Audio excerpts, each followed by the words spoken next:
ስለ ብዙ ነገሮች የሚገርሙ ነገሮች አሉ። ራሱ ቂብላ እንደነበራቸው ክርስቲያኖች ታውቃላችሁ። ወደ ምስራቅ ለጸሎት ወደ ሲጸልዩ ወደ ምስራቅ ወደ ኢየሩሳሌም እንደሚታውቃላችሁ ሴቶቻችሁ ታውቃላችሁ። ካቶሊክና ኦርቶዶክስ ድሮ እንደዛ ነበሩ። እናመሰግናለን። የሰጠውን አሳይመንት አጥናቸው። እናመሰግናለን። በቃ ጎበዝ። ስገዱ አለ ይላል። ለአምላክ መልክ ለአዳም ስገዱ አላቸው ይላል። ቀለሚንጦስ ምዕራፍ 1 ቁጥር 41 ላይ አራዊትም እንስሳችም ወፎችም እግዚአብሔር የፈጠረ ሁሉ ወደ አዳም ተሰበሰቡ፣ ከፊታቸውን ቆመው ራሳቸውን አዘንብለው ለአዳም ሰገዱ ይላል። ቀለሚንጦስ ምዕራፍ 1 ቁጥር 41 ያሽ እሱን ይዣለሁ። አዎ ግን የመቃቢያን ስለያለውን ነው በጣም ይፈልጋል። የመቃቢያን ኦኬ ገብቶኛል። ታዲያ ኢየሱስ ለአብ ማትሰግዱበት ዘመን ይመጣል ምናምን ሲል ክርስቲያኖችን ነው አሁን ላይ መውሰድ እንችላለን። ክርስቲያኖች ስለማይሰግዱ ቴክኒክሊ ማለት ነው። እንደዚህ አንድ ሰው ሴት ልጅ መፍታት ቢፈልግ የፍቺዋን ምንድነው የፍቺውን ወረቀት ይስጣት ይላል። መፋታት ይቻላል የፍቺ ወረቀት ሰጥቶ ማለት ነው። ኢየሱስ ግን እኔ እላቸዋለሁ ግን ያለ ዝሙት ምክንያት ሚስቱን የሚፈታ አመንዝራ ብዬ እላለሁ ይላል። ተናጋሪው ማን ነው? ዕብራውያንን የሚተርክልን አካልስ ማን ነው? መጀመሪያው ቅዱስ ጳውሎስ አይደለም። ማስረጃ የለም። ማስረጃ የለም። እንዴት ማስረጃ የለም? ስሙ መጠቀስ ነበረበት እኮ። የታለበን በምን እናውቃለን? አሁን ማን ቅዱስ ጳውሎስ ስለመሆኑ የዕብራውያን ጸሐፊ በምን ማወቅ ይቻላል? እስቲ ቢብሊካል የሆነ ኤቪደንስ አለ? ያንን ሐዲስ ላይ ማግኘት እንችላለን። ሶርሳችን ቁርአንና ሐዲስ ስለሆነ ማለት ነው። አንተ ደግሞ ፈረስ ሴንቸሪ ላይ ያለ ትራዲሽናሊ በትውፊት ደረጃ የተቀመጠ ነገር ካለ ጳውሎስ እንደመጻፈ የሚያሳይ ማስረጃ ይሄው ብለን መስጠት አለብን እኮ። ከተዋህዶ በፊትማ የነበረው ያ የተዋህደው ስጋ መለኮት የተዋህደው ስጋ እኮ ፍጡር እንደሆነ እናውቃለን። ስለዚህ ኢየሱስ ፍጡር ማለት ነው። ከተዋህዶ በኋላ ግን ፍጡር ነው ተብሎ አይነገርለትም። ይነገራል። ሃይማኖተ አበው ምዕራፍ 124 ቁጥር 19 ላይ ከሴት በስጋ ስለሚወለድ አይደለም የሚለው ስለተወለደ ፍጡር እንለዋለን ይላል። የሚላይ ምንድነው? ለአዳም አልሰግድም በማለቴ እግዚአብሔር ስለ አባታቸው ስለ አዳም ከማድረግ ያዋርዶኛልና ይላል። የሚለው ምንድነው የሚለው? እስቲ ድገሚልኝ። የሚጠፉ በእኔም የሚስቱ ሰዎች ፈጽመው ይበዙ ዘንድ በተናገሩ የአዳም ልጆች ከኔ ጋር ይጠፉ ዘንድ ይህን በተናገሩ ጊዜ እኔ ደስ ይለኛል። ለበታች አልሰግድም በማለቴ ስለ አባታቸው ስለ አዳም ከክብሬ አዋርዶኛል። አቤት እንዴት ነህ? ሰላም ነው አለው። ሰላም ናችሁ? እንዴት ናችሁ? ሰላም ነን። ምን ታዘዝ? እሺ ያው ስለ ስግደት የተወሰነ ነገር ብለሃልና እኔ አንድ ጥያቄ ስለነበረኝ ነው። ዕብራውያን ምዕራፍ 1 ቁጥር 6 ላይ በኩሩን ወደ ዓለም ሲያገባ መላእክት ሁሉ ይስገዱለት ይላልና ምን አይነት ስግደት ነው ለበኩሩ ወይም ለኢየሱስ ስግደት? መላእክት ያክብረው ስግደት ኦርቶዶክስን አይደለ? ሲሜ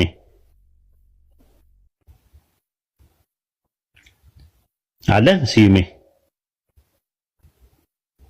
ምንት ነው? አለ አይ መላእክት ምን አይነት ስግደት ነው የሰገዱለት? ያክብረው ስግደት ወይ? እሺ መላእክት ለሰው ይሰግዳሉ ወይስ ለነቢያት ይሰግዱ ነበር መላእክት? አዎ ኦርቶዶክስ ነህ ሲሜ? ኦኬ አዎ ለአዳም ይሰገድ ነበር። ለምሳሌ ለአዳም መላእክቶች ለአዳም ይሰግደዋል። እስኪ ማስረጃ ካለው ሰጠኝ። ቀለሚንጦስ መጽሐፈ ቀለሚንጦስ ምዕራፍ 1 ቁጥር 41 ላይ አራዊት እንስሳት ወፎችና እግዚአብሔር የፈጠረው ፍጥረት ሁሉ ወደ አዳም ተሰበሰቡ፣ ከፊቱ ቆመው ራሳቸውን አዘንብለው ለአዳም ሰገዱ ይላል። ቀለሚንጦስ እዛ ምዕራፍ 1 ቁጥር 42 ላይ ፍጥረት ሁሉ ለአዳም ይገዛና ቃሉ ይጠብቅ ነበር ይላል። የአዳምና ሔዋን ታሪክ መላእክትን ይጨምራል እዚህ ላይ ሁሉ ነው የሚለው። ፍጥረት ሁሉ ነው የሚለው። ፍጥረት ሁሉ ነው የሚለው። ሁሉ በአንጻራዊ የገባ ሊሆን ይችላል ምናልባት። አይደለም እንደዛ እንዳላልን ለሁሉም ስገዱ ተብሎ ሴጣን ለአዳም ስገዱ ብሏቸው ሴጣን አልሰግድም ብሎ በዛ እንደተባረረ ደግሞ ቀለሚንጦስ ለማን ነው መቃቢያን ላይ ይናገራል። እሱን ደግሞ ልስጥ ራሱ ማለት ነው። ስንተኛ መቃቢያ? እሺ ደስታ አንዴ ጠብቀኝ። እሺ ሁለተኛ መቃቢያን ምዕራፍ 9 ቁጥር 3 ላይ ክሳዱ ልቦናውን በማጽናት ሁለተኛ መቃቢያን ምዕራፍ 9 ቁጥር 3 ላይ እሺ ከሳደ ልቦናውን በማጽናት ራሱን በማፍራት ፈጣሪ ለፈጠረው ለአዳም መስገድ እምቢ ብሏልና አምጿልና ይላል። ፈጣሪ ለፈጠረው ለአዳም ስገድ ተብሎ አልሰግድም ብሏል መልአክ እያለ እሱ። ሶስተኛ መቃብያን ምዕራፍ 1 ቁጥር 15 ላይም ሲናገር ለአዳም አልሰግድም በማለቴ እግዚአብሔር ስለ አባታቸው ስለ አዳም ከማዕረግ ያዋርዶኛልና አለ ይላል። ስለዚህ ስገዱ ሲባሉ መላእክቱ ፍጥረት በአጠቃላይ ሲሰግዱ ሰይጣን ግን አልሰግድም አለ። ለምን? መልአክ ነበር በእናንተ ትምህርት። ከዚህ አንፃር ማየት ትችላለህ። እሺ አመሰግናለሁ። አዎ ስለዚህ እንደዛ ነው ተሰገደለት ነው እንጂ የሚለው ተመለከ አይደለም። እኔ ጥያቄ ልጠይቅ እስቲ እዛው ላይ ማለት ነው እዚህ በስግደት ዙሪያ ላይ ጥያቄ ልጠይቅ። ኦሪት ዘፍጥረት ምዕራፍ 23 ላይ ኦሪት ዘፍጥረት ምዕራፍ 23 ላይ ቁጥር 7 ላይ አብርሃም ተነሳ ለምድሩ ሕዝብና ለኬጢ ልጆች ሰገደ ይላል። ለማን ነው የሰገደው? ለኬጢ ልጆች። ለምን ሰገደ? የአክብሮት ስግደት ነው እየሰገደላቸው ያለው። በምን አወቀ የአክብሮት ስግደት መሆኑ? እኛ ከአምላክ ውጭ የሚሰገድ ስግደት ሁሉ የአክብሮት ስግደት እንጂ የአምልኮት ስግደት በምን አወቀ ነው? በምን አወቀ ነው? ኦኬ ማለት ፍጡር መሆናቸው አይደል? ሰውና ፍጡር መሆናቸው። ኢየሱስ ሰውና ፍጡር አይደለም?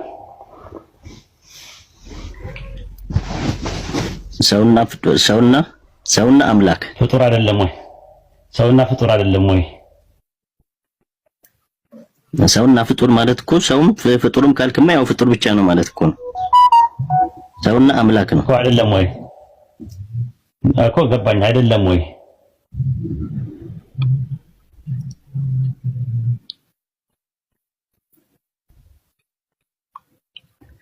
አለ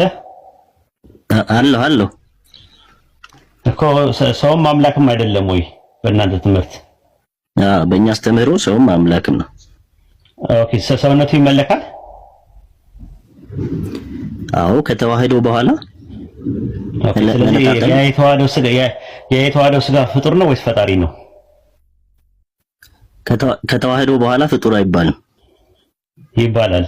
ሃይማኖተ አበው ምዕራፍ 124 ቁጥር 19 ላይ ቄርሎስ ምንድነው ያለው? ከሴት በስጋ ስለተወለደ ፍጡር እንለዋለን ይላል። እኮ የተዋህደው ስጋ ቀድሞ ፍጡር ስለነበረ ነው እኮ ከተዋህዶ በኋላ ነው። አየህ እንበሎ ፍጡረ እስመ ውእቱ ተወልደ በስጋ እምብእሲት ይላል። ምን ትላለህ? እኮ ከተዋህዶ በፊትማ የነበረው ያ የተዋህደው ስጋ መለኮት የተዋህደው ስጋ እኮ ፍጡር እንደሆነ እናውቃለን። ስለዚህ ኢየሱስ ፍጡር ማለት ከተዋህዶ በኋላ ግን ፍጡር ነው ተብሎ አይነገርለትም። ይነገራል። ሃይማኖተ አበው ምዕራፍ 124 ቁጥር 19 ላይ ከሴት በስጋ ስለሚወለድ አይደለም የሚለው ስለተወለደ ፍጡር እንለዋለን ይላል። ምንድነው ግዕዙ የሚለው? እንበለው ፍጡረ እስመ ውእቱ ተወልደ በስጋ እምብእሲት ይላል።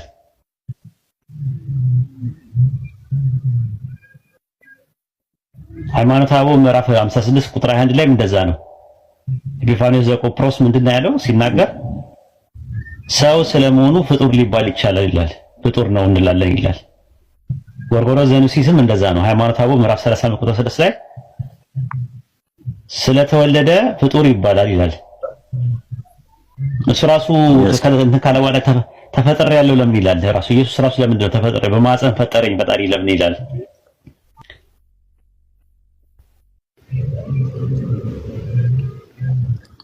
ለምንድን ነው በማህፀን ፈጠረኝ የሚለው? በማህፀን ፈጠረኝ ለምን ይላል ኢየሱስ ራሱ? የት ነው እንደዛ ያለው? ኢሳይያስ 49:5 ላይ ያዕቆብን ወደ እርሱ እንድመልስ እስራኤልን ወደ እርሱ እንድሰበስብ በአርአያ ሆኖ ዘንድ ከማህፀን ጀምሮ የፈጠረኝ እግዚአብሔር እንዲህ አለኝ አለ። ኢሳይያስ እኮ ነው ያንን እንደዛ ያለው እኮ። ኢሳይያስ ላይ እየተናገረ ያለው ኢየሱስ ነው ብሎ ነው ያስቀምጠው ቄርሎስ ዘእስክንድርያ። ሃይማኖተ አበው ምዕራፍ 7 ላይ ቀጥል ማለት ስለ ፍጡር ተብሎ ሲነገር ስለ ስጋው ስለ ተሰበይቱ እንጂ መለኮቱ በቃልነት ቀድሞ የነበረ እንደሆነ መለኮቱ ፍጡር እንዳልሆነ መለኮቱ ፍጡር ነው ብዬ አላስብም። ግን ምንድነው ዋና ነጥቡ የተነሳው ነጥብ ምንድነው? ፍጡር ነው። ድንግል ማርያም ማህፀን ውስጥ ፍጡር ነው። ፍጡር ተፈጥሯል። ፍጡር ደግሞ ሙሉ ሰው ነው፣ ፍጹም ሰው ነው አይደለ? ያ ማህፀን ውስጥ የተፈጠረው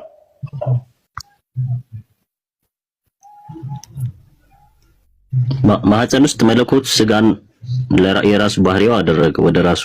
አዎ ግን ፍጡር አይደለም፣ ሙሉ ሰው አይደለም፣ የሰው ማንነትና ምንነት የለውም፣ አካልና ባህሪ የለውም። አካልና ባህሪ የለውም። ያ ከድንግል ማርያም የሆነው ከስጋዋ ስጋ ከነፍሷ ነፍስ ነስቷ አይደል የሆነው አለው። አይ እኛ ሁለት ባህሪ ብለናል። አዎ ሁለት ባህሪ ብላችሁ አታምኑም እኮ መለኮት መጥቶ ስለተዋሃደው ነው። አይ ነው ራሱ ማለት ነው።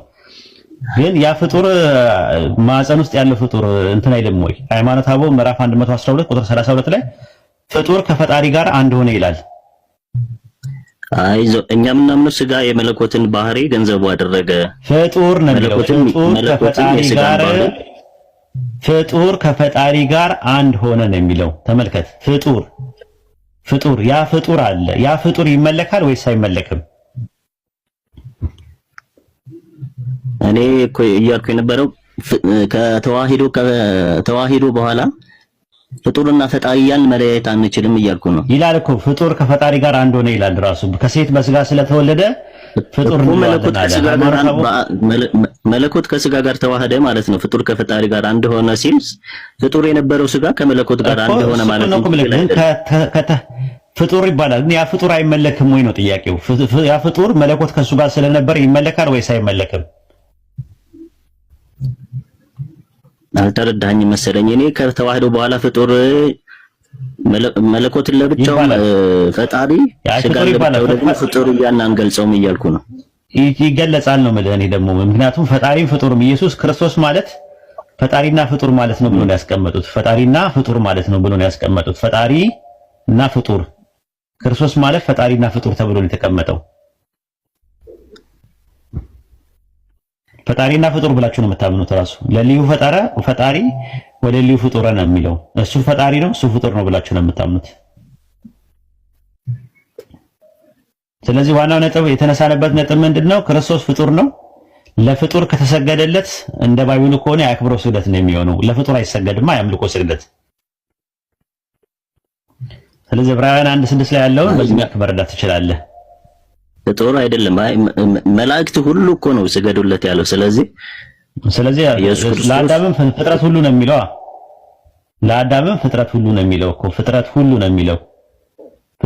ነው የሚለው። ስለዚህ ፍጥረት ሁሉ ከተባለ መላእክትን ሁሉም ድንጋዩም አንሰውም ሁሉም ነው ለአዳም የሰገዱት ራሱ ማለት ነው። አንደኛ። ሁለተኛ የአዳምና የሔዋን ታሪክ የሚለውን ታውቀዋለህ? የአዳምና የሔዋን ታሪክ ምን መጽሐፍ አለ? የአዋልድ መጽሐፍ ነው ራሱ። እዛ ላይ ቁጥር 14 ላይ ይናገራል። ሚካኤል መጥቶ መላእክቱን ሁሉ ጠራቸውና ጌታ አምላክ እንዳዘዘው ለአዳም ስገዱ አላቸው ይላል። መላእክቱን ሁሉ ጠራቸውና ይላል። ስለዚህ መላእክት ሁሉ ናቸው። መላእክት ሁሉ ነው የሚለው የሰገዱለት ለአዳም ማለት ነው መጥተው ማለት ነው። እስኪ እሱን ሁለተኛ መቃብያ ላይ ሰጠኝን ቼክ አድርገዋለሁ። ቼክ አድርገው ደስ ነው የሚለን። ሌላ ጥያቄ አለ እዚህ ባወራንበት ነገር ላይ በስግደት ዙሪያ ላይ? አይ የለኝም። እሺ ዕብራውያን 1:6 ላይ ጸሐፊው ከየት ነው ኮት ያደረገው? ከመዝሙረ ዳዊት ላይ ከዛ ይመስለኛል። መዝሙረ ዳዊት ቁጥር ስንት ላይ? 96:7 ላይ 96:7 ላይ ምን ይላል? መላእክት ሁሉ ይስገዱለት ይላል እዛ ላይ እና ከዛ ነው ኮት የተደረገው። አይልም፣ እንደዛ አይልም። መላእክት ይስገዱለት አይልም። ጥቅሱን አውጣና ይኸው አንድ ሰው ያውጣል ከፈለክ። መላእክት ሁሉ ስገዱለት ነው የሚለው። ይስገዱለት ምስል የሚሰግዱ ይፈሩ ስገዱለት ነው የሚለው። ይስገዱለት ሳይሆን ስገዱለት ነው የሚለው። እዛ ጋር በሁለተኛ መደብ መላእክትን እያወራቸው ነው ያለው። መላእክት ሁሉ ስገዱለት እያለ ያለው ዳዊት ነው ስገዱለት እያለ ያለው። እዚህ ጋር ግን የእግዚአብሔር መላእክት ለሱ ይስገዱ ነው የሚለው። የቱ ጋር ነው የእግዚአብሔር መላእክት ለሱ ይስገዱ የሚለው? ይስገዱ ያለው ማን ነው? እዚህ ጋር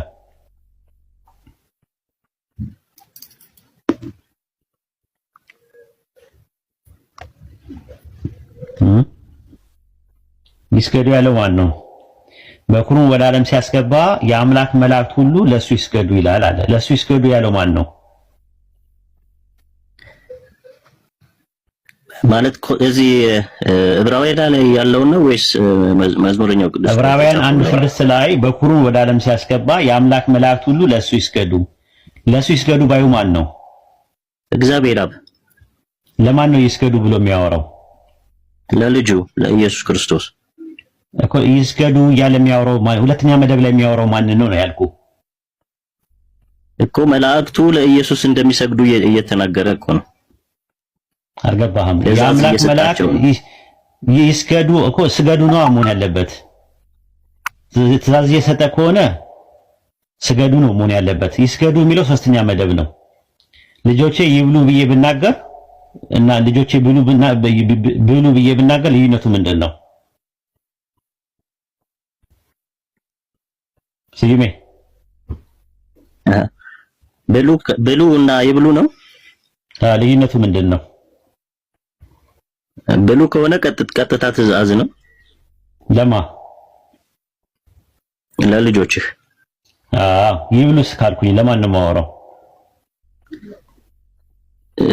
ይብሉ ሌላ አካል አለ ማለት ነው መካከል ላይ አዳማጭ ማለት። ስለዚህ አሁን ዕብራውያን 1:6 ላይ በተቀጠቀጠ መስጠቅስ መሰረት በኩሩን ወደ ዓለም ሲያገባ የአምላክ መላእክት ሁሉ ለሱ ይስገዱ ብሎ ያለው ለማን ነው ያለው? ይስገዱ ብሎ ያለው ለማን ነው? የሚያወራው ማን ነው? በሰከንድ ፐርሰን ዲያሎግ የሚያደርገው እንግዲህ ኮቴ የተደረገው ከመዝሙረኛው ዳዊት ላይ አይደለም፣ በትንቢት ነበረ። ያ ትንቢት አሁን ቅዱስ ጳውሎስ ነው በትክክል አይደለም ኮቴ የተደረገው። እኔ መዝሙረ ዳዊት ላይ 97 ላይ ቁጥር 7 ላይ ካለው ጥቅስ ነው ብዬ አላምንም። ዘዳግም 32:43 ላይ ነው የተጠቀሰው። ግሪክ ሰብስቲቱንት ላይ ከዛ ላይ ነው የተጠቀሰው ጸሐፊው። ኦሪት ዘዳግም ምዕራፍ 32 ቁጥር 7 ላይ ሰማያት ሆይ ከእርሱ ጋር ደስ ይበላችሁ የአምላክ መላእክት ሁሉ ለሱ ይስገዱ ይላል። ከዛ ላይ የተጠቀሰው ራሱ ማለት ነው። ያ ግን አሁን ላይ ዕብራይስጡ ላይ አስወግደውታል። እሱን ነገር አታገኘውም። ከትርጉም መጽሐፍ ላይ ነው የወሰደው ራሱ እንጂ የመዝሙረ ዳዊትን አይደለም የጠቀሰው። ስለዚህ ጸሐፊው ተሳስቷል ራሱ። አንደኛ ትርጉም ስህተትም ሊሆን ይችላል። ኦሪት ዘዳግም 32 ምዕራፍ 32 ቁጥር 43 ላይ እንደዚህ ይላል። አማርኛው የባሪያዎቹን ደም ይበቀላልና ጠላቶቹ ይበቀላልና ምድርም ሕዝቡ ሁሉ ይክሳልና እናንተ አሕዛብ ሆይ ከሕዝቡ ጋር ደስ ይበላችሁ የሚል ነው ያለው። የዕብራይስጡም እንደዚህ ነው ያለው። ግሪክ ሰብስቲቱንት ላይ ግን ሲተረጉሙ ተርጓሚዎቹ ምን ብለዋል? ምን ብለው አስቀመጡ? ሰማያት ሆይ ከእርሱ ጋር ደስ ይበላችሁ የአምላክ መላእክት ሁሉ ለሱ ይስገዱ ይላል። አሁን የአምላክ መላእክት ሁሉ ለሱ ይስገዱ የሚለውን የዕብራውያን ጻፊ ዕብራውያን 1:6 ላይ አምጥቶ ለኢየሱስ ድርግም ማረገበት። ድርግም ማረጉ አይደለም ከየት አመጣው ሲባል ከትርጉም ስራ ላይ ነው ያመጣው።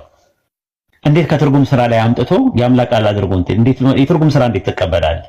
ኦሪጂናሉ እያለው በመንፈስ ቅዱስ የሚመራ ከሆነ ጸሐፊው ራሱ በመንፈስ ቅዱስ ከሆነ በመንፈስ ቅዱስ ከኦሪጂናሉ ከዕብራይስጡ ላይ የነበረውን ነው ከትርጉም ስራ ላይ ወስዶ እንዴት የአምላክ ቃል ማለት ይቻላል?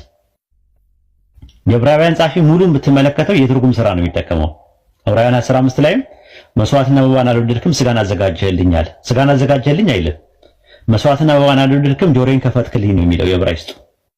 ከመዝሙረ ዳዊት ምዕራፍ 46 ቁጥር 5 ላይ የተጠቀሰ። ነገር ግን ሰውየው እንትን ያለው የወሰደው ከግሪክ ሰብስቲቱንት ላይ ነው።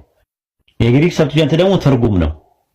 ለምሳሌ እኔ አሁን በአማርኛ የሆነ ነገር መጽሐፍ አዘጋጅቼ አንተ ወደ ኦሮምኛ ወስደህ ግን እኔ ያላልኩትን ነገር በትርጉም ስህተት ቢኖርበት አንተ ደግሞ መንፈስ ቅዱስ ተገለጸልኝ ብለህ የትርጉም ስራውን አይደለም ወስድ ያለብህ። በኦሮምኛ የተሳተፈውን ሳይሆን በአማርኛ ያወራሁትን ነው በትክክል መናገር ያለብህ። ያ ራሱ ስህተት ነው። የአምላክ ቃል እንዳልሆነ ትረዳለህ። የዕብራውያን ጸሐፊና ተናጋሪ ማን ነው ታውቀዋለህ? ስዩምዬ በዚህ ልክ እንደዛ የምታስብ ከሆነማ ስለዚህ ቁርአንም እንትን ሊል ነው ማለት ነው። እንደዛ ተአማኒነት ላይ ኖሮ ነው። ምን አደረገ? ለምሳሌ ኤግዛምፕል ማለት ለምሳሌ ነብዩ ያኔ መላእክት ወይ ሲወርድላችሁ ወይም መላእክት ቃሉን ሲያመጣላችሁ ምን ላይ ነበር ሲያጽፉት የነበረው? ጸሐፊዎች ነበሯቸው እኮ 48 ጸሐፊዎች ነበሯቸው። እኔ የጠየቁ ጸሐፊውና ተናጋሪው ማን ነው የጠየቁ እኮ ሲጽፉት የነበረበት አሁን እዛው ነበረበት ላይ ነው ማለት አይቻልም መቼም። ኖ እሱ አይደለም ጥያቄ። ጸሐፊዎቹ ማን እንደሆነ ይታወቃሉ። አሁን እሱ አይደለም ነጥቡ። የዕብራውያን ጸሐፊ መጀመሪያ የጻፈበት ማቴሪያል ፍራግመንቱ አለ የለም አይደለም ጥያቄ እኮ። የዕብራውያን ጸሐፊ በጥቅሉ ማን ነው ነው ጥያቄው። ጸሐፊውም ተናጋሪው ማን ነው ነው ጥያቄው። እንግዲህ እኛ የምናምነው ቅዱስ ጳውሎስ እንደጻፈው ነው። የለም ማስረጃ የለም። ራሱ አይታወቅም ነው የሚባለው። በቸርች ሂስትሪ ውስጥ አይታወቅም ነው የሚባለው። የዕብራውያን ጸሐፊ እንደውም የዕብራውያን ለዛ ነው የሚባለው። ጸሐፊ ማን አሻሚ ነው አይደል እንዴ? የዕብራውያን ጸሐፊ አጵሎስም ነው ተብሏል። ጵርስቅላም ነው ተብሏል። የሮሙ ቀለሜንጦስም ነው ተብሏል። የተለያየ ነገር ግምት አለ። ግምት ነው ያለው እንጂ በትክክል አይታወቅም። ራሱ ከቸርች ፋዘርስ የሚገኘው መረጃዎች በአጠቃላይ እርስ በርሱ ይጋጫል። አንደኛ ነገር፣ ሁለተኛ የዕብራውያን መልእክት ደብዳቤ ራሱ እነ ማርቲን ሉተር ራሱ አልተቀበሉትም በመጣበት ሰዓት ላይ ማለት ነውና አጨቃጫቂ የሆነ መጽሐፍ ነው ራሱ መጽሐፍ ጸሐፊው ማን ነው የሚለው ነገር ላይ ማለት ነውና የተነሳ ነው። አሁን ምንድነው እንደዛ ከሆነ ምናምን መቀመጥ አለበት ብለህ ስላሰብክ ነው መጽሐፊው አይደለም። ተናጋሪው ማን ነው? ዕብራውያንን የሚተርክልን አካልስ ማን ነው? መጀመሪያው እኮ ቅዱስ ጳውሎስ አይደለም። ማስረጃ የለም ማስረጃ የለም። እንዴት ማስረጃ የለም? ስሙ መጠቀስ ነበረበት እኮ። የታለበን በምን እናውቃለን? አሁን ማን ቅዱስ ጳውሎስ ስለመሆኑ የዕብራውያን ጸሐፊ በምን ማወቅ ይቻላል? እስቲ ቢብሊካል የሆነ ኤቪደንስ አለ? አንን ሐዲስ ላይ ማግኘት እንችላለን። ሶርሳችን ቁርአንና ሐዲስ ስለሆነ ማለት ነው። አንተ ደግሞ ፈረስ ሴንቸሪ ላይ ያለ ትራዲሽናሊ በትውፊት ደረጃ የተቀመጠ ነገር ካለ ጳውሎስ እንደመጻፈ የሚያሳይ ማስረጃ ይሄው ብለን መስጠት አለብን። ካልሆነ ግን ተያይዘን እንግባ ተያይዘን እንለቅ ነገር ነው የሚመስለው። ሲዩሜ እሺ፣ ለማንኛውም አጥናው አመሰግናለሁ። የሰጠውን አሳይመንት አጥናቸው። እናመሰግናለን። በቃ ጎበዝ።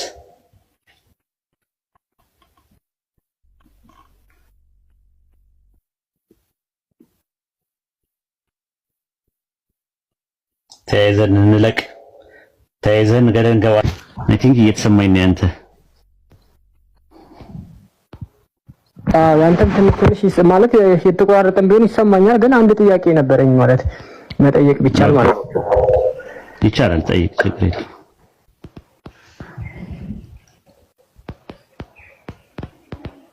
እሺ ማለት ከዚሁ ከርዕሱ የተያያዘ ነው በእርግጥና እናንተ ለአንድ ለአላህ ብቻ ነው የምትሰግዱት አይደል? አሁን ላይ አዎ ማለት እኮ የአላህ ባህሪ ይቀያየራል ማለት ነው። ከዚህ በፊት ለሰው ጥንት የአክብሮት ስግደት ይፈቀድ ነበር እና ቁርአን ሲወርድ ግን ተከለከለ ማለት ነው። ወደ አልተፈለገ ነገር እንዳይሄድ ማለት ነው። ምክንያቱም የአክብሮቱን ስግደት ሰዎች የአምልኮ ስግደት ማድረግ ጀመሩ ማለት ነው። የአክብሮት ስግደትና የአምልኮ ስግደት የሚባሉ ነገሮች በጥንት ጊዜ ቁርአን ከመውረዱ በፊት እንደነበረ ቁርአንም ይናገራል። ልዩነቱ ምንድነው? የአክብሮት ስግደት ሳገኘ እጅ መንሳት ነው። ራሱ ማክበሬን ለማሳየት ነው የምጠቀመው የነበረው። እንዴ ዋሂድ ይቅርታ፣ የኔ ጥያቄ ድሮ እንደሚሰገድ ነገርከኝ። አሁን ላይ ግን ቁርአን ከወረደ በኋላ እንደማይቻል ነገርከኝ። ተከለከለ። ስለዚህ የአላህ ባህሪ ሁለት ነው ልንል እንችላለን ማለት አንድ ቦታ ላይ ሳይሆን ህግጋት ነው። ባህሪ ሳይሆን ህግጋት። ባህሪና ህግጋትን ለያ። ለምሳሌ እኔ አሁን ህግ አለኝ ልበልህ፣ ህግ አለ ለልጆች ያወጣሁት ህግ አለ ለምሳሌ። ስለዚህ የሆነ ቦታ ላይ ስገዱልኝ የሆነ ቦታ ላይ ህግና ባህሪ ነው። ህግና ባህሪ ለያ። አሁን ተሳስተሃል። የተሳሳትከው ምንድነው? ባህሪና ህግን መለየት መቻል አለብህ። ህግ አሁን ለምሳሌ ህፃን ልጅ እያሉ ከአንድ ላይ 4 መቀነስ አይቻልም ብዬ ብናገር፣ ከዛ በኋላ ደግሞ ከአንድ ላይ 4 መቀነስ አይቻልም ብዬ ነገርኳቸው ሳስተምራቸው። ከዛ ላይ ከአራተኛ ክፍል ሲገቡ ትሪጊኖ ምንድነው ስለ ኢንቲጀር ኮንሴፕት ነገርኳቸውና ከአንድ ላይ የኔጌቲቭ ኮንሴፕት ነገርኳቸውና ከአንድ ላይ 4 መቀነስ እችላለሁ አልኩኝ። የኔ ባህሪ ተቀያይሯል ነው የሚባለው ወይስ ህጉ ነው የቀየርኩት? በዚህ በሰጠኝ ምሳሌ ከሆነ እንደዛ ነው ሊሆን የሚችለው። ግን ስለዚህ ህጉ ባህሪ አይደለም። ባህሪ ማለት ምንድነው? እስቲ ንገረኝ። ባህሪ እስቲ በእንግሊዝኛ አድርግልኝ። ባህሪ ማለት ፈልግ። ባህሪ ማለት ለምሳሌ የአላህ ባህሪ ካየ ነው ማለት ነው። አንድ ነው። ምንድነው? አይ ባህሪ ማለት ምን ማለት ነው? እስቲ ንገረኝ። በአማርኛና በእንግሊዝኛና በፈለከው ቋንቋ አድርገህ ባህሪ የሚለውን ነገር ባህሪ ማለት በአጠቃላይ የማይቀየር ነው ለዘላለም አይደለም። ባህሪ ማለት አይደለም። ባህሪ አይቀየርም ማለትና ባህሪ የማይቀየር ነው ማለት ይለያያል። ባህሪ አይቀየርም ማለት ልክ ነህ። ባህሪ ግን ምን ማለት ነው? አልገባኝም እስካሁን።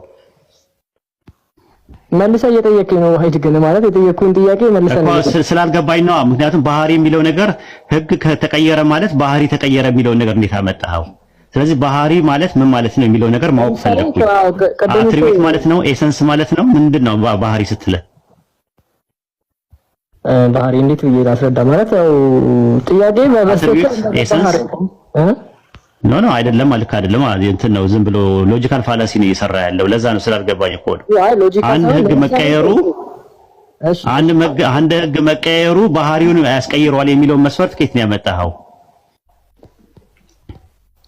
በጣም ጥሩ። አሁን መጣልኝ። ወደ እኔ ጥያቄ ነው የመጣልኝ ያለው።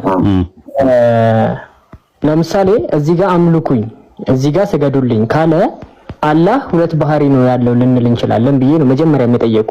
አንተ ግን ምን አልከኝ? እኮ ስህተት ነው ብዬ የምልህ። ለምሳሌ የአክብሮት ስግደት የሚባለው ነገር ለሰዎች የተፈቀደ ነበረ። ከዛ በኋላ ቁርአን በወረደበት ሰዓት ላይ የአክብሮቱን ስግደት ወዳልተፈለገ ነገር ሲያደርጉ ተከለከለ ማለት ነው። ጥንት የነበሩ ነገሮች ቁርአን ሲመጣ የተከለከሉ ነገሮች አሉ። ለምሳሌ ወንድና ሴት ሲገናኙ መጨባበጥ፣ መሳሳም ማንኛውም ሰው ይቻል ነበረ ቁርአን ከመውረዱ በፊት። ቁርአን ሲወርድ ግን ያ ነገር ተከልክሏል። አንድ ሰው ሊያገባት የሚችላትን ሴት ካላገባት ድረስ መጨባበጥም መሳሳምም የተከለከለ ነው በኢስላም። ያውን ባህሪውን ቀየረ ማለት አይደለም። ጥንት ከተፈቀደ ማለት በኋላ ላይ የተከለከለ ማለት እንደዛ ማለት አይደለም። ልክ እንደዛ ካልክ እግዚአብሔርን ባህሪው ይቀያየራል ልል እችላለሁ። ለምን ሲባል አንድ ሰው መፍታት ሲፈልግ የፍቿን ጽፈት ሰጥቶ መፍታት ይችላል። ነገር ግን አዲስ ኪዳን ላይ ስትመጣ ግን አንድ ሰው ግን ያለ ዝሙት ምክንያት ሚስቱን መፍታት አይችልም ይላል። ስለዚህ እግዚአብሔር ባህሪው ይቀያየራል ማለት ነው። እስቲ እቺ መልሳት እግረ መንገድ ተመሳሳይ የሆነ ምሳሌ አለ በነገራችን ላይ ሰጠኸኝ ነው። እዚህኛው ጋር አይደለ፣ እዚህኛው ጋር ስንመጣ ነው አንድ አይነት ነው። ቆይ አንድ አይነት ነው። እናንብበው ጥቅሱ አንድ አይነት ነው። ማቴዎስ ወንጌል ምዕራፍ 19 ላይ እናነበው። ማቴዎስ ወንጌል ምዕራፍ 19 ቁጥር 7 ላይ ምን ይላል? አንድ ሰው ሴት ልጅ መፍታት ቢፈልግ የፍቿን ምንድነው የፍቹን ወረቀት ይስጣት ይላል። መፋታት ይቻላል የፍቹ ወረቀት ሰጥቶ ማለት ነው። ኢየሱስ ግን እኔ እላቸዋለሁ ግን ያለ ዝሙት ምክንያት ሚስቱን የሚፈታ አመንዝራ ብዬ እላለሁ ይላል። ስለዚህ ብሉይ ኪዳን ላይ መፋታት ይቻላል ኤክሰፕሽናል በሆነ ነገር ህግ ነበር። አዲስ ኪዳን ላይ ደግሞ መፋታት ተከለከለ። ስለዚህ ብሉይ ኪዳን ላይ የነበረው አምላክ ባህሪውን ቀይሯል ወይ? ለቀጥታ ለሱ የሚቀርብ ነገርና ለሰዎች ትዕዛዝ የሚሰጥ ነገር በመጀመሪያ ይለያያል። ለሱ የሚቀርብ ነገር አይደለም።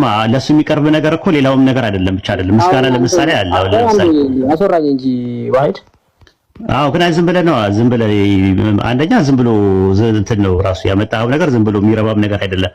ከባህሪ ጋር የሚያያዝበትን ነገር ንገረኝ ስልህ ባህሪ ምን ማለት ነው እስቲ ንገረኝ ስልህ እስካሁን አልነገርከኝም። ሊገባኝ አልቻለም። ባህሪ የማይቀየር ነገር ነው አልኩ። ለዘላለማዊ ነገር ነው አልኩ እኮ ባህሪ እኮ ባህሪ የማይቀየር ከባህሪ ጋር ምን አገናኘው ነው የምነግርህ። ለሱ የሚቀርብ ነገር አልከኝ እኮ ራስህ እኮ ነው የጀመርከው። በራስህ አርጊመንት እኮ ነው። ስግደት በሁለት ይከፈላል። ለሱ የሚቀርበውን ነገር ሳይቀርብ ቀርቶ ከጊዜ በኋላ ቢሰጥ ኖሮ ነበር አንተ ቀየረ ብለህ ማለት እንኳን የምትችለው ቢሆን እንዳንተ እንኳን ቢሆን ማለት ነው። ስግደት በሁለት ይከፈላል። የአክብሮት ስግደትና የአምልኮ ስግደት ይባላል። የአምልኮ ስግደት የሚባለው ሁሉ ጊዜ ዘወትር ለሱ ነው፣ የተቀየረ ነገር የለም። የአክብሮቱን ስግደት ሰዎች ላይ ለሚሰጠው የነበረውን የአክብሮት ስግደት ከጊዜ በኋላ ሰዎች የአምልኮ ስግደት አድርገው ለፍጡራን መጠቀም ሲጀምሩ የአክብሮት ስግደቱ ራሱ ተከለከለ።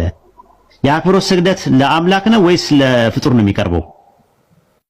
ሄኖክ የአክብሮት ለፍጡር ነው የአክብሮት። ታዲያ እንደዛ ነው። የፈጣሪ ጋር ምንም የሚያገናኘው ነገር የለም። ተመልከት፣ የተከለከለው ለፍጡር ይሰጥ የነበረው ነው የተከለከለው እንጂ ለሱ ይሰጥ የነበረው የአምልኮ ስግደት ምንም የተከለከለ ነገር የለም። ቀጣይነት አለው። ያ ምንድነው? የህግ መቀየር ነው የሚባለው። ልክ ማቴዎስ ወንጌል ምዕራፍ 19 ቁጥር 7 ላይ ሙሴ ምንድነው ያለው? መፍታት አንድ ሰው ቢፈልግ የፍቿን ጽፈት ሰጥቶ መፍታት ይችላል አለ። ኢየሱስ ግን መጣና ቁጥር 9 ላይ 19:9 ላይ መጣና እኔ ግን አለ ያለ ዝሙት ምክንያት ሚስቱን የሚፈታ አመንዝራ ይባላል አለ ይላል። ስለዚህ የፍቺን ጽፈት ሰጥቶ እንትን ማለት የተከለከለ ሆነ። ስለዚህ በሙሴ ጊዜ የነበረው እግዚአብሔር በክርስቶስ በኩል እግዚአብሔር ሲናገር ባህሪው ተቀየረ ማለት አይደለም። ህግ ነው የተቀየረው። ጥንት በነበሩ ህዝቦች ላይ የአክብሮት ስግደት የሚባለው ነገር ይፈቀድ ነበር። አዎ። ከዛ ቁርአን ሲመጣ ተከለከለ። የተከለከለው ከሰው ጋር ያለው ሪሌሽን ነው። ወዳልሆነ ነገር እንዳይሄድ ነው የተከለከለው እንጂ የባህሪ ለውጥ ምንም የሚመጣ ነገር የለም። አሁን ግልጽ ነው? አይ አሁን ገብቶኛል። ግን ይኸውልህ ምን አለ መሰለህ፣ ለምሳሌ አሁን እኛ የምንሰግደው እኔ ኦርቶዶክስ ነኝ። እኛ የምንሰግደው ስግደት ነው ለአምላክ ነው አይደል? ለአምላክ የሚቀርበው ስግደትና ለጻድቃን ሰማዕታት ይለያል። ሁለት አይነት ስግደት አለ። አዎ። ስለዚህ አሁን አንተ እያልከኝ ያለኸው ድሮ ሲሰገድ የነበረው ሁለት አይነት ስግደት ነበረ፣ አንደኛው ስግደት ግን ቆሟል ነው። ቀጥታ ቁርአን ሲመጣ ተከልክሏል። አዎ ለአምላክ ተከልክሏል እያልከኝ ያለኸው ነው። አይ የአክብሮ ስግደቱ ቆሟል ነው። የአምልኮ ስግደቱ ጥንትም ይመለክ ነበር። የአምልኮ ስግደቱ እንደቀጠለ ነው። ጥንትም የአምልኮ ስግደት ነው አምላክ የሚቀበለው። ለሰዎች ሲገናኙ የአክብሮ ስግደት የነበረው ቁርአን ላይ አለ። ሱረቱ በቀራ ምዕራፍ 2 ቁጥር 34 ላይ አለልህ። ሱረቱ ዩሱፍ ምዕራፍ 12 ቁጥር 4፣ ሱረቱ ዩሱፍ ምዕራፍ 12 ቁጥር 100 ላይ የአክብሮ ስግደት የሚባል ነገር አለ። ያ የአክብሮ ስግደት መኖሩ ቁርአን እስከሚመጣ ድረስ ይፈቀድ ነበረ በነበሩ ህዝቦች። ሄኖክ ወጣ፣ ኔትወርክ እያስቸገረኝ ሲል ነበር። ተመለስ፣ አንዳንድ አሳየኝ።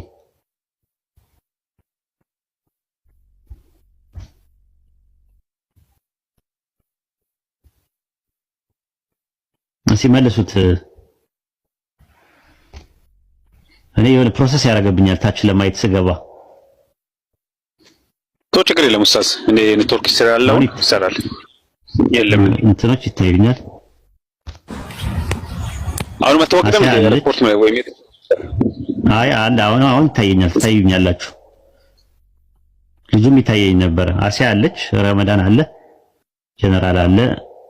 የሆነ አንድነት የሚባል ልጅ ይሽከረከራል። አንድ ለእናቷ ነው አልወርድም ማለት ነው። ላስወርድ እሺ። ልጁ የለም ኡስታዝ። ግን ቢቀጥል ጥሩ ነበር። የሆነ ኃይለኛ ፖይንት ላነሳበት ነበር። ሰላም አለይኩም ኡስታዝ። ወአለይኩም አሰላም ወራህመቱላሂ ወበረካቱ። እህት በቤተልሔም እንዴት ናችሁ? እዚሁ ላይ በተያያዘ ዮሐንስ ራእይ ላይ አይ ቲንክ ሁለት ቦታ ላስታውሰው ቨርሱን ለመልአኩ ሊሰግድለት ሲል መልአኩ እንዳትሰግድልኝ ብሎታል አይደል? እሱ ኢንሲደንት ታዲያ እንዴት ነው? በዛ ጋር መቼስ ሊያመልከው አይደለም ሊያከብረው ነው። ስለዚህ ይሄ መልአክ ራሱ የአክብሮትን ከከለከለ እነሱ እንዴት ነው እያረጉ ያሉት የሚለው ነው የኔ ጥያቄ። ለኔ አትስገድ ነው ያለው እኮ መልአኩ ቡካቸው ላይ አትስገዱልኝ አትስገድልኝ እያለው ያንን አካል እንዴት ነው እነሱ የአክብሮት እየሰገድን ያሉት ነው?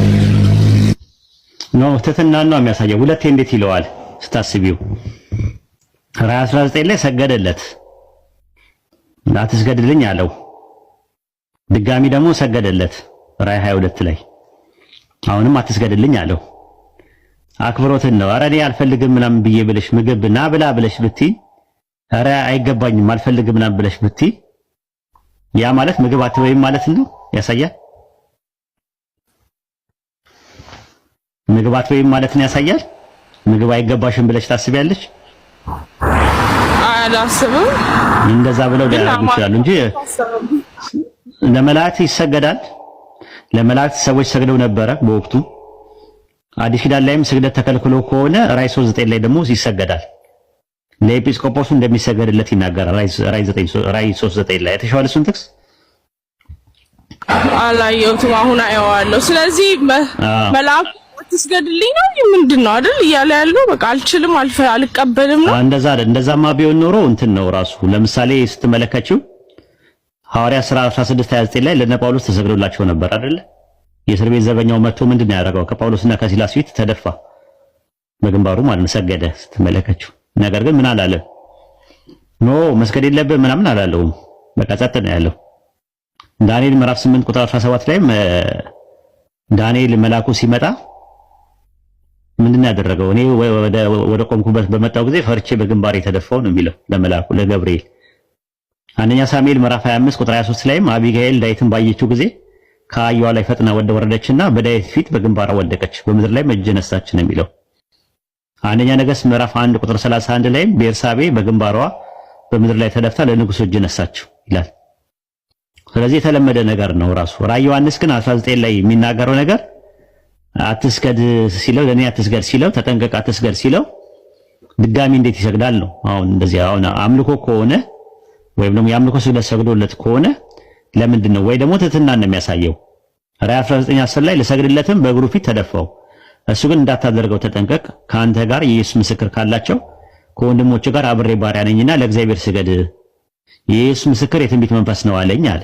ኦኬ እንደዛ ካለ በኋላ ድጋሚ እንዴት ይሰግድለታል? ራዕይ 22 ላይ ደግሞ ስትመለከቱ ቁጥር 8 ላይ ይህ ያየሁትና የሰማሁት እኔ ዮሐንስ ነኝ፣ በሰማሁትና ባየሁ ጊዜ ባሳየኝ በመልአኩ እግር ፊት እሰግድ ዘንድ ተደፋው፣ እርሱ ግን እንዳታደርገው ተጠንቀቅ፣ ከአንተ ጋር ከወንድሞች ጋር ከነቢያት ጋር የዚህ መጽሐፍ ከሚጠብቁ ጋር አብሬ ባሪያ ነኝ፣ ለእግዚአብሔር ስገድ አለኝ አለ።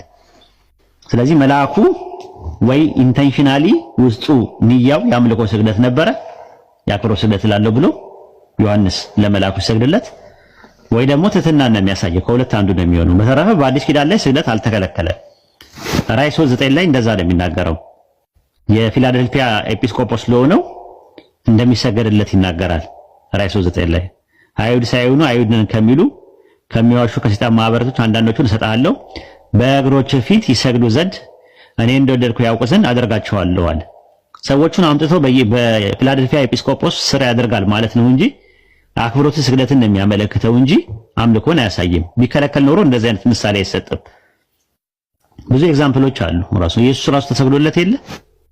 ስለዚህ በአዲስ ኪዳን ላይ የተሰገደላቸው አካላት አሉ ነው እንትን ነው ኖርማል ነው። በክርስቲያኒቲ ቴዎሎጂ ፕሮቴስታንት ከመጣ በኋላ ካልሆነ በስተቀረ ጥንት የነበሩ ካቶሊክና ኦርቶዶክሶች ላይ ያለው ነገር በጥንት አብያተ ክርስቲያናት ዘንድ የአክብሮት ስግደት የሚባል ነገር ነበረ አለ። አሁንም ስቲል ነው ማለት ነው። ግን እሱ ነገር ወደ አልሆነ ነገር ሄዷል ነው እኛ እያልን ያለ ነው።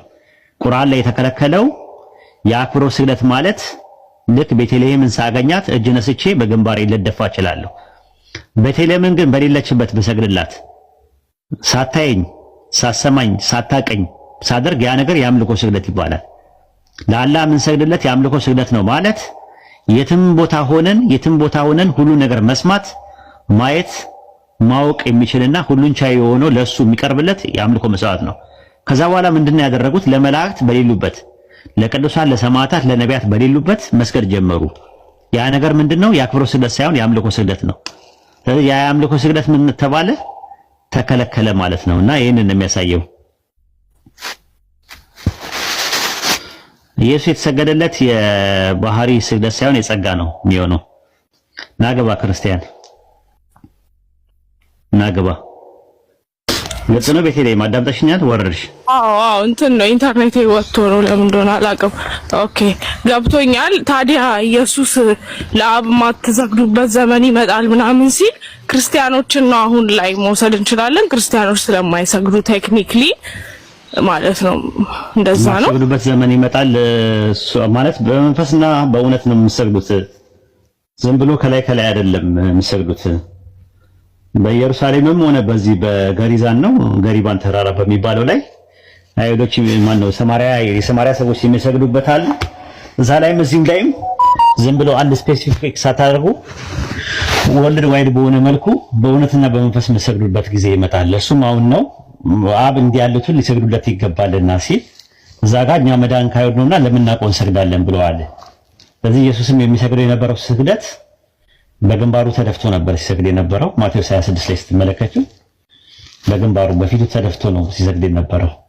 ያ ስግደት ግን ከልቡ ነው፣ ከልቡ ይመጣል ነው እያለ ያለው እንጂ አይ ቲንክ ክርስቲያኖች ስግደቱን ያቆሙታል የሚለውን ነገር እንትን አይደለም። በነገራችን ላይ ብዙ ነገሮች የሚገርሙ ነገሮች አሉ። ራሱ ቂብላ እንደነበራቸው ክርስቲያኖች ታውቃላችሁ። ወደ ምስራቅ ለጸሎት ወደ ሲጸልዩ ወደ ምስራቅ ወደ ኢየሩሳሌም እንደሚል ታውቃላችሁ።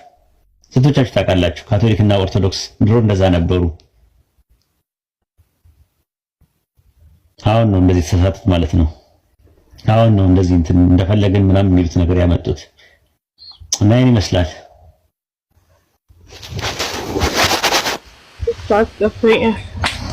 ክርስቲያኖች መግባት ትችላላችሁ። አይዟችሁ፣ አንባላ ለማዳነን በሐሳቡ ላይ ሐሳባችሁን ማቅረብ ትችላላችሁ። አትፍሩ። ኡስታዝ አንድ ሌላ ጥያቄ ጫር ታረጋላችሁ። ታች ሆናችሁ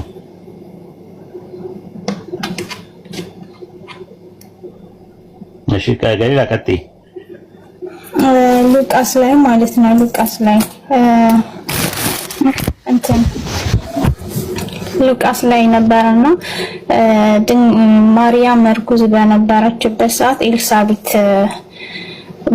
ሰግዳላት ነበረ የሚለው ላይ ማለት ነውና ግማሹ ለእሷን የሰገደችው ይላል፣ ግማሹ ደግሞ በወደ ውስጥ ላለው ለክርስቶስ ነው የሚባለው እና ይሄ ነገር እንዴት ይታያል? ማለት አሁን በኦርቶዶክስ እና በፕሮቴስታንት ላይ ያለው እነሱ ለክርስቶስ ነው የሰገደችለት ይላሉ። ኦርቶዶክሶች ደግሞ ለማርያም ነው ምናምን ይላሉና እዚህ ጋር እንዴት ይታያል? ስግደቱ ተገቢ ነው ወይንስ ደግሞ ለማንስ ነው ያ ስግደት የነበረው? ሰገደ የሚል ነገር የለውም እኮ ራሱ ሉቃስ 1:41 ላይ ኤልሳቤጥ የማርያምን ሰላምታ በሰማች ጊዜ ጽንሱ በማህፀኗ ውስጥ ዘለለ ነው የሚለው። ደስታን ነው የሚያመለክተው። ዘለለ ታምር ነው ያራሱ ጽንሱ ነው የሚለው። ጽንሱ ነው የዘለለው። በሰገደችላት ጊዜ ጽንሱ ዘለለ ነው እነሱ የሚሉት አይደል? በሰማች ጊዜ ኤልሳቤጥ እነሱን ታያቸው። አሁን እነሱ እንደዚህ ይላሉ ምናምን የሚለው ነገር አታምጡ እኔ ጋር። ደሊል ነው የሚያስፈልገው በአሁን ሰዓት። እሺ ገሊላዬ ደሊል ጥቅስ ነው የሚያስፈልገው። አንድ ነገር ሲሉሽ እንዲህ ትላላችሁ የሚለውን ሳይሆን ማስረጃ ነው የሚያስፈልገው በዚህ ዘመን ማለት ነውና ማንም ተወራወራና አርቲ ቡርቲ ሲያመጣብሽ የለም በቃ ቀረ ያ ጊዜ አለፈ። ወይንም ቢሆን እዚህ ቦታ ላይ መጥቶ ሲነግርሽ ማስረጃ ካላመጣ ጥቅስ ካላመጣ አንተ ማን ነገር ስተባይ ወይም ተናገረ ልትይ ነው እንዴ? አይሆንም ራሱ። ስለዚህ ያለው አማራጭ ምንድነው? ማስረጃ ያስፈልጋል። የሉቃስ ወንጌል ምዕራፍ 1 ቁጥር 41 ላይ ኤልሳቤጥ የማርያምን ሰላምታ በሰማች ጊዜ ነው የሚለው። ጽንሱ በማህፀኗ ውስጥ ዘለለን ነው የሚለው። ጽንሱ ዘለለ ነው እኔም ያየሁት እኮ እዛ ላይ እንደዛ ነው የሚለው። ጽንሱ የእሷን ሰላምታ ባየች ጊዜ እንትን ነው የሚለው። እነሱ የሚሉትን አታምጡ እኔ ጋር ማለት አባባል አይደለም የምፈልገው ጥቅስ ነው የሚያስፈልገው ነው የምልሽ። ለአንቺ የሚጠቅምሽ እሱ ነው። እነሱ እንደዚህ ይላሉ ምናምን ሳይሆን ነገር ለማወቅ ነው። ጥቅሱን ካላወቅሽው ጥቅሱ ላይ ጥቅሱ ነው። ጥቅስ ካላወቅሽ ጥቅሱ ላይ ነው ፎከስ ማድረግ ያለብሽ። እንደዛ የሚል ነገር አለ ካሉሽ ጥቅስ የት አለ ነው ማለት ያለብሽ ለወደፊቱ እንጂ እሱማ እንደዛ ካሉ ይጫወቱብሻል እኮ። ለምሳሌ መልአኩ ገብርኤል ማርያምን ሰላም አላት የሚለውን አመሰገናት ብለው ነው የሚረዱት። አመሰገናት ሰላምታ አላት ሲባል አመሰገናት፣ አንቺ የተባረክሽ ነሽ፣ የማህፀንሽን ፍሬ የተባረከ ነው። ከዛ በኋላ ደግሞ አንቺ ከሴቶች መካከል የተለየሽ ነሽ አላት ይላሉ። የተባረክሽ ነሽ የሚሏትም ማለት ነው። ሉቃስ ወንጌል ላይ ሲናገር ምን አለ? አንቺ ከሴቶች መካከል ምን ያልሽ ናት አለ። የተለየሽ ናት ብሎታል። መልአኩ መጥቶ ምንድነው ያላት? አላላትም። ግን መልአኩ መጥቶ ምንድነው ያላት? አንቺ ከሴቶች መካከል የተለየሽ ነሽ አላት ብሎ ይልሻል። ግን እንደዛ አይደለም የሚለው ሉቃስ 1:28 ላይ መልአኩ ደርሷ ገብቶ ደስ ይበልሽ ጸጋ ይሞላብሽ ሆይ ጌታ ካንቺ ጋር ነው፣ አንቺ ከሴቶች መካከል የተባረክሽ ነሽ ነው የሚላት። ከሴቶች መካከል የተለየሽ ነሽ፣ ከሴቶች ተለይተሽ የተባረክሽ ነሽ አላለም መልአኩ። ከዛ በኋላ ደግሞ ሲናገር ካንቺ የሚወለደው የእግዚአብሔር ልጅ ይባላል የሚለውን ካንቺ የሚወለደው ከሶስቱ ቅዱስ አንዱ ቅዱስ ነው ብሎ ነው ያስቀምጡት እነሱ። ካንቺ መልአኩ ገብርኤል ምንድነው ያላት? ካንቺ የሚወለደው ከሶስቱ ቅዱስ አንዱ ቅዱስ ይወድሱ ባለ ነው እንደዛ የሚለው እንትና ነው ያሬድ ነው እንደዛ የሚለው። ካንቺ የሚወለደው ከሶስቱ ቅዱስ አንዱ ቅዱስ ነው ብሎ ነው ያስቀመጠው። የለም እኮ መልአኩ እንደዛ አላወራም። ሶስት ቅዱሶች ኖሮ አንደኛው ቅዱስ ነው እያለ ነው የሚያወራው። ና አይሆንም እንደዛ።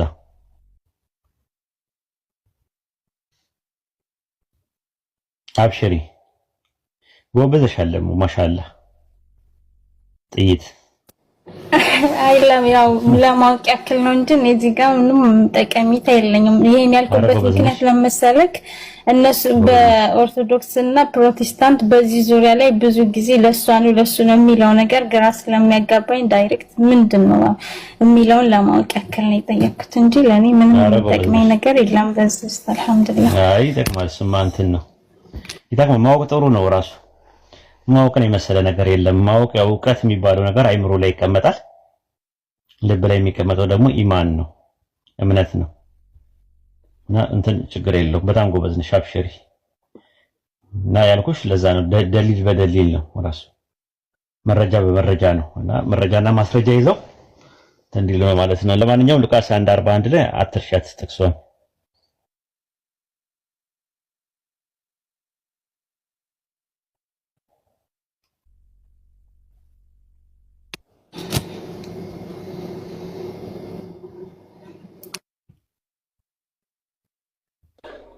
እሺ ገስ ላላቱ ሃይደር ጥያቄ አለ?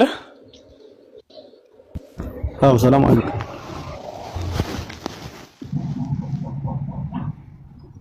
ሰላም አለይኩም።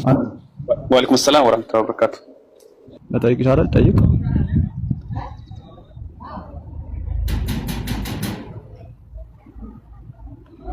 አይሰማም? ገስ ቆይ ሃይደር ይሰማል? ቆይ ጥያቄ ነበረኝና አንዳንድ ቤተክርስቲያን ደጅ ማለት አጥር አካባቢ ያሉት ግንቡ ላይ የሚሳመውና ስግደት የሚደረገው የምን ማስመልከት የምን ስግደት ነው ለመጠየቅ ፈልጌ። የሚሳለሙትን ነው የፈለከው አይደር? አይ የሚሳለሙት ሳይሆን ስግደትም አለ። እንደዚህ ዝቅ ማለት ያው ስግደት ማለት መዋረድ መጎንበስ ዝቅ ማለት ለማለት ለቤተክርስቲያኑ ነው የሚሰግዱት። ለቤተክርስቲያኑ ነው የሚሰግዱት። ሰላም ለኪ የምን ስግደት ነው? ያን ሰላም ብለው ይሰግዳል። ያክብሮት ስግደት ሰላም ለኪ ቅድስት ቤተክርስቲያን አምሳሊተ ኢየሩሳሌም ብለው ይሰግዳሉ። ሰላም ለኪ ሰላም ልሻለሁ ቅድስት ቤተክርስቲያን የኢየሩሳሌም አምሳል ብለው ይሰግዳሉ። እሺ አመሰግናለሁ። ሌላ መጠየቅ ይቻላል? ከርዕሱ ውጪ ትችላለህ። ትንሽ መርቅልን። ቦታው ባላቀውም ስውራ ማርያም ይባላልና እና ስውራ ማለት የሚባለው እውር ለማለት ተፈልጉ? ስውር ማለት ምን ማለት ነው? ስውር ማለት የማይታይ ለማለት ይመስለኛል እንደ ትርጉም። የተደበቀ ማለት ነው። እንደዛ ለማለት ፈልገው ነው እንጂ እውር ለማለት ፈልገው አይደለም። እሺ ጨርሻለሁ። አመሰግናለሁ። ሃይደር ማለት ምን ማለት ነው?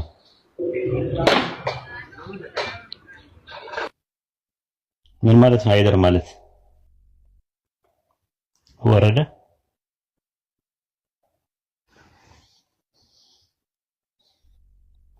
ሃይደር ማለት ምን ማለት ነው? ያጀማ እስኪ ትምህርት ወሰዱ። ሃይደር ማለት ምን ማለት ነው? ትርጉሙ በአረብኛ? ጎበዝ ማሻአላ አንበሳ። እሺ ቤተልሔም ማለት ምን ማለት ነው? እስቲ ነገሩኝ። ቤተልሔም ማለት ምን ማለት ነው ትርጉሙ?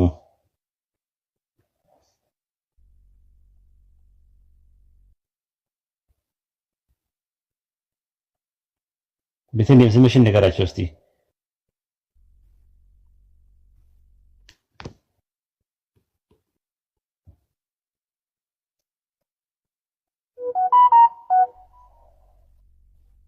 ጎበዝ የዳቦ ቤት። በይት ማለት በብራይት ቤት ነው። ይሄ ማለት ስጋ ወይም ደግሞ ዳቦ ማለትም ነው። የእንጀራ ቤት ወይም የዳቦ ቤት ማለት ነው። እሺ ፈይሰል ታች አለ። ፈይሰል ማለት ምን ማለት ነው? እስቲ ፈይሰል የስነ ትርጉም ምንድን ነው? ፈይሰል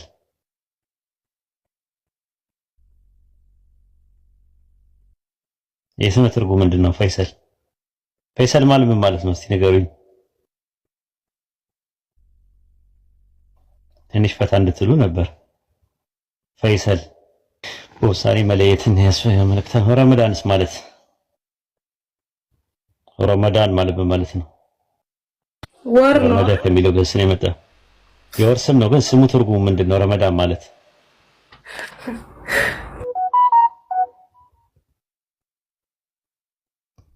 ሞቃታማ። ጎበዝ ሞቃታማ ማለት ነው።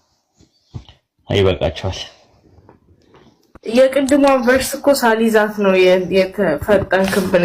መቃቢያን ካል ላይ ያለው ቨርስ 3:9 ነበር ያልከው ወይ 3:19? ስግደት ላይ ለልጁ የሰጠኸው ቨርስ ስለ ስግደቱ ስለማስገድ ለእንትና ለኢየሱስ ይሁን መሰገዱ ነው። ለኢየሱስ አላልኩም። ለማን? ለአዳም ምን ይሆን አልኩኝ? ስገዱ ሲባሉ ለሰይጣን ነው። እሺ ሁሉም ሰገዱ ኢብሊስ ብቻ ሲቀርብና የሚለው ከዛ ጋር ለማያዝ የሞከርኩትና ዘ ላይፍ ኦፍ አዳም ኤንድ ኢቭን ተነበረ ሐሳብ መጽሐፍ አለልሽ ኦንላይን ላይ አለልሽ። ዘ ላይፍ ኦፍ አዳም ኤንድ ኢቭ የሚል አለ እና ቻፕተር 14 ላይ ቁጥር 1 ላይ ታገኘዋለሽ። ሚካኤልም ወጥቶ ለመላእክቱ ጠራ፣ ጌታ አምላክም እንዳዘዘው ለአዳም ስገዱ አለ ይላል። ለአምላክ መልክ ለአዳም ስገዱ አላቸው ይላል። ቀለሚንጦስ ምዕራፍ 1 ቁጥር 41 ላይ አራዊትም እንስሳችም ወፎችም እግዚአብሔር የፈጠረው ሁሉ ወደ አዳም ተሰበሰቡ፣ ከፊታቸውን ቆመው ራሳቸውን አዘንብለው ለአዳም ሰገዱ ይላል። ቀለሚንጦስ ምዕራፍ 1 ቁጥር 41 ያሽ እሱን ይዣለሁ። ግን የመቃቢያን ስለያለው ነው በጣም ይፈልጋል። የመቃቢያን ማለት ነው። በመቃቢያን ውስጥ ምን ሆነ ሲባል ሁለተኛ መቃቢያን ምዕራፍ 9 ቁጥር 3 ላይ ታገኘዋለሽ። ክሳደ ልቦናውን በማጽናናት እና ራሱን በማኩራት ፈጣሪ ለፈጠረው ለአዳም መስገድ እምቢ ብሏልና አለ። እምቢ ብሏል። ለፈጣሪ ለአዳም ስገድ ሲባል ማለት ነው እምቢ ብሏል። ለፈጣሪው ስራ የተባለው ፈጣሪ ለፈጠረው ለአዳም ይላል። ለአዳም መስገድን እምቢ ብሏልና እያለ ፈጣሪ ይናገራል። እምቢ ብሏል፣ ሳዘው እምቢ አለኝ ስገድ ብዬ። ሁለተኛ መቃቢያን ምዕራፍ 9 ቁጥር 3 ላይ ራሱ ሲናገር ምን አለ ሰይጣን ራሱ ሲናገር ሶስተኛ መቃቢያን ምዕራፍ 1 ቁጥር 15 ላይ ለአዳም አልሰግድም በማለቴ እግዚአብሔር ስለ አባታቸው ስለ አዳም ከማዕረጌ አዋርዶኛልና አለ። ሶስተኛ መቃቢያን ምዕራፍ 1 ቁጥር 15 ላይ 14 15 የሚጠፉ በእኔም የሚስቱ ልጆች ይበዙ ዘንድ የአዳም ልጆች ከኔ ጋር ይጠፉ ዘንድ ይህን በተናገሩ ጊዜ ደስ አለኝ። ቁጥር 15 ላይ ነው ያልኩሽ እኮ። ሶስተኛ መቃቢያን ምዕራፍ 1 ቁጥር 15 ነው ያልኩሽ። ኦኬ አገኘሁ። ምን ይላል? 15 መቃብረ ሳልስ ያ ምዕራፍ 3 ቁጥር 15 ምዕራፍ 1 ቁጥር 15 ምዕራፍ 1 አንቺ ጦጣ ዋ ኦኬ የሚጠፉ እኮ ይሄኛው በእኔም የሚጠፉ የሚለው እኮ አነበብኩል። የሚጠፉ ለበታች አልሰግድም በማለቴ እግዚአብሔር ስለ አባታቸው ክብር አዋርዶኛል። አዎ እንደዛ አይደለም የሚለው። ያሺው ምንድነው? የሚሊኒየሙን ነው ያሺው? የዛኛውን ነው ያሺው? ሰማንያ ያለው የትኛውን ነው ያሺው? የ2000 ነው ያሺው? አደሱት ማለት ነው። የሚሊኒየሙ ላይ ያዩ የሚሊኒየሙ ላይ ምንድነው? ለአዳም አልሰግድም በማለቴ እግዚአብሔር ስለ አባታቸው ስለ አዳም ከማዕረግ ያዋርዶኛልና ይላል። የሚሊኒየሙ ምንድነው የሚለው? እስቲ ድገሚልኝ። የሚጠፉ በእኔም የሚስቱ ሰዎች ፈጽመው ይበዙ ዘንድ በተናገሩ የአዳም ልጆች ከኔ ጋር ይጠፉ ዘንድ ይህን በተናገሩ ጊዜ እኔ ደስ ይለኛል። ለበታች አልሰግድም በማለቴ ስለ አባታቸው ስለ አዳም ከክብሬ አዋርዶኛል። ስለ አባታቸው አይሽ ለበታች አልሰግድም ስለ አዳም ማለት ግን ብዙ እንትን አለ። እኔ ጋር ያለው ምንድነው? ለአዳም አልሰግድም በማለቴ ነው የሚለው የ1980 ማለት ነው ላይ ቆይ ለኔ ላውጣው እስቲ ንጋ። እሺ አንዱ for the first time መቼ ነው ኤግዚስት ያደረገው? ምኑ? this bible መቃቢያን 81 ቨርዥኑ አኮ ነበሩ፣ ጥንትም ነበሩ። በቀኖና ደረጃ አልተቀነኑም፣ ሌላ ጉዳይ ነው። የተቀነኑ አሉ፣ ያልተቀነኑ አሉ። ኦኬ እነዚህ ዴድ ሲ ስክሮል ውስጥ የነበሩ አልነበሩም እንዴ? የተወሰኑ አሉ ከነሱ መካከል ተሰናሉ። ለምሳሌ እንትን ኩፋሌ ጁብሊ የሚባለውን ዴድ ሲ ስክሮል ውስጥ ነው ያለው። የሙት ባር ተከል ውስጥ ነው ያለው። መጽሐፍ ሄኖክም እንደዛው። እሺ ሶስተኛ መቃቢያን ምዕራፍ 1 ቁጥር 15 ላይ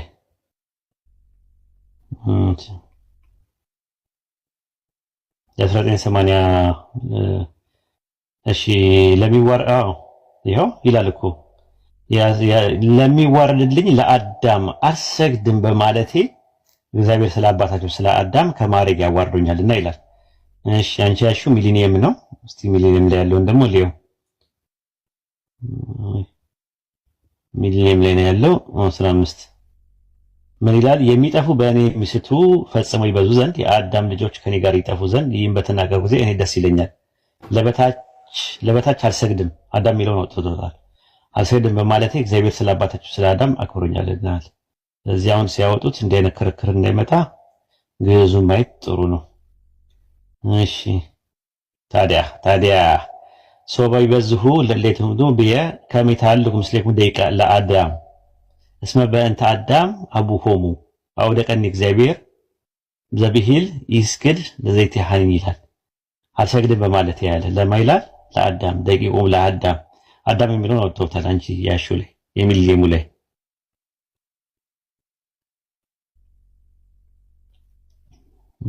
ምን ይመስላል? አይገርም? ኡስታዝ ሻወር ልወስድ ነው። እሺ አንድ ጊዜ ልንገር ብዬ ነው ኢንሻአላህ። ኦኬ ኦኬ። እንዴ ልትወስድ ነው? መውሰድ እኮ የተከለከለ ነው። ይቅር ላምጣው። መውሰድ ስትል መውሰድ ስትል እንዴት ነው የምትወስደው? ምናምን ነገር ራሱ አንድ ጊዜ የሆነ ነገር ወስዶ ነው የመጣው ብለው መንገድ ላይ አግኝተውት ሰምታል ይሄን ነገር? አይ አልሰማሁትም። እሺ ፌደራሎች ይሄ ልጅ የሆነ ነገር ወስዶ ነው የመጣውና እንትን ሌባ ነገር ይመስላል ፊቱ ምናምን ነገር ብለውት መጣ። ከዛ ከየት ነው የመጣው ሲሉት ሻወር ወስጄ ያለ ብያለሁ እኮ ወስዷል፣ የሆነ ነገር ወስዷል ብዬ አልነበረም? ይሄ ወስዷል ብለው ቀጠቀጡት አሉ።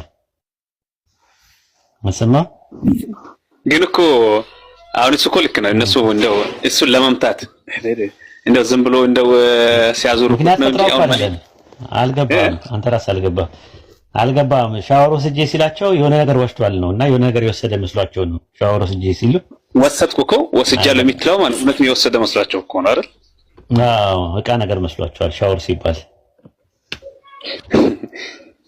እሺ እኔ አልወስድም፣ በቃ አመጣዋለሁ። እሺ እንዳልያዘም እሺ በቃ ሂዱ፣ ሰድ ችግር የለውም አብሽር።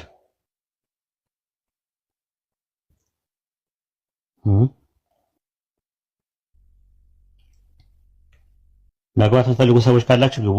አንዳንድ አሳዩና ግቡ። ቤተልሔም ጥያቄሽን ጨረሽ?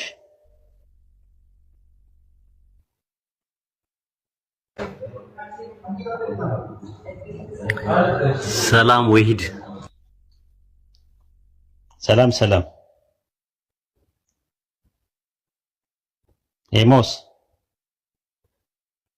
ይሰማል?